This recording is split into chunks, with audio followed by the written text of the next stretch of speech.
क्योंकि एक बात समझना कि ये जो पूरी व्यवस्था है ना, ये जो पूरी व्यवस्था है, यहाँ पर हम बार बार यही कहते हैं और यही बात आप भी प्रमाणित समझें, यही बात अपने मन में बिठाएं कि ये व्यवस्था केवल कुछ ज्ञान को अर्जित करने के लिए नहीं है।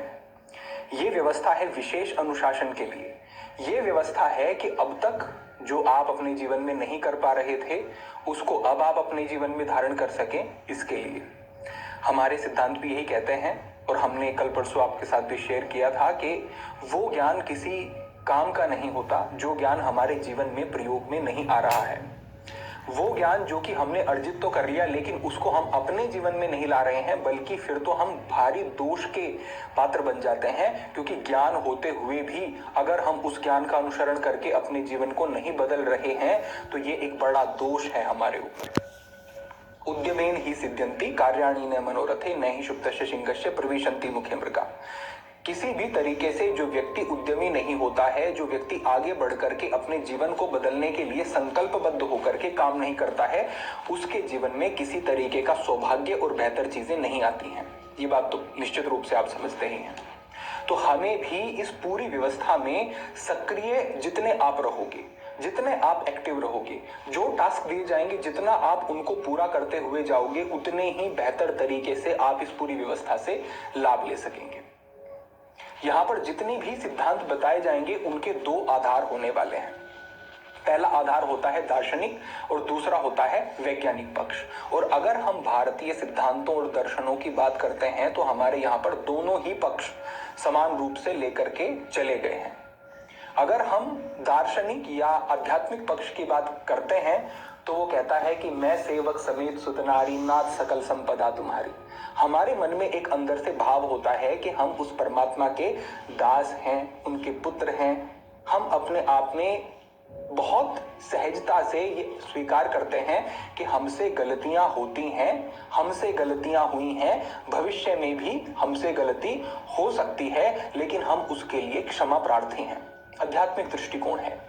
यहाँ पर जो दार्शनिक दृष्टिकोण आता है, वैज्ञानिक दृष्टिकोण आता है दार्शनिक के बाद, वो कहता है कि नाभि चक्रे काय विहु ज्ञानम इत्यादि।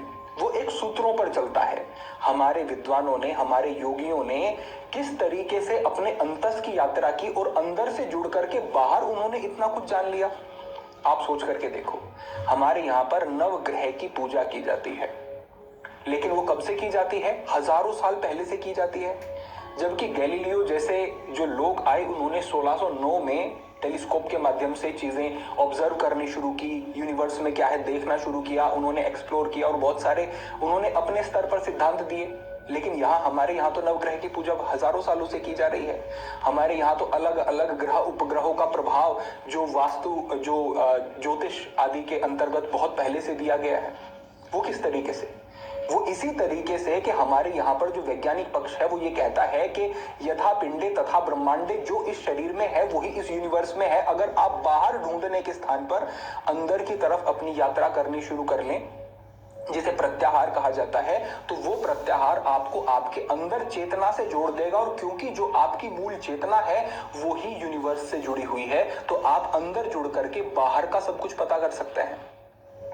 हमारे यहाँ पर योग दर्शन में सिद्धांत मिलते हैं कि ध्रुव तारे में संयम करने से आपको सारे तारामंडल का ज्ञान हो जाता है। सूर्य में संयम करने से आपको उसके ग्रह उपग्रह, एक सौर मंडल के जितने भी ग्रह उपग्रह आदि होते हैं उनका ज्ञान हो जाता है, उनका बोध हो जाता है। कैसे?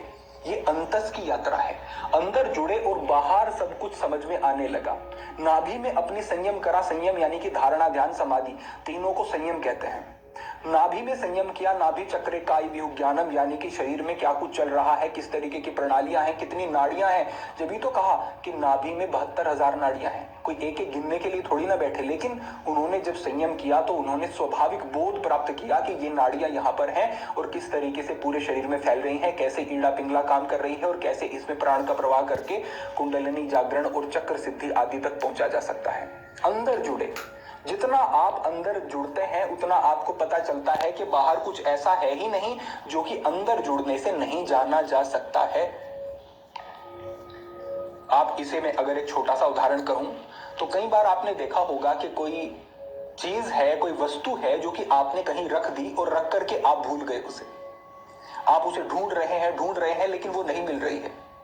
फिर आप क्या करते हैं, आप शांत होकर के बैठते हैं और सोचते हैं कि वो मैंने कहाँ रखी, कहाँ हो सकती है, और सोचते सोचते एकदम आपको याद आता है कि अरे वो चीज तो वहां पर रखी हो सकती है, और आप देखते हैं जाकर के वहां पे और वो चीज वहीं पर रखी हुई मिलती है। ऐसा होता है कि ढूंढ रहे हैं, नहीं मिल रही है, लेकिन बैठ करके थोड़ा सा शांति से सोचा और वो चीज वहीं पर वस्तु रखी हुई मिली।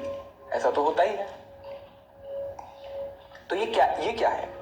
ये क्या है कि आपके मस्तिष्क में, आपके अंदर वो वस्तु कहां पर है ये बोध था, लेकिन विस्मृति हो गई थी, भूल गए थे, याद नहीं था, इस वजह से वो चीज नहीं मिल रही थी।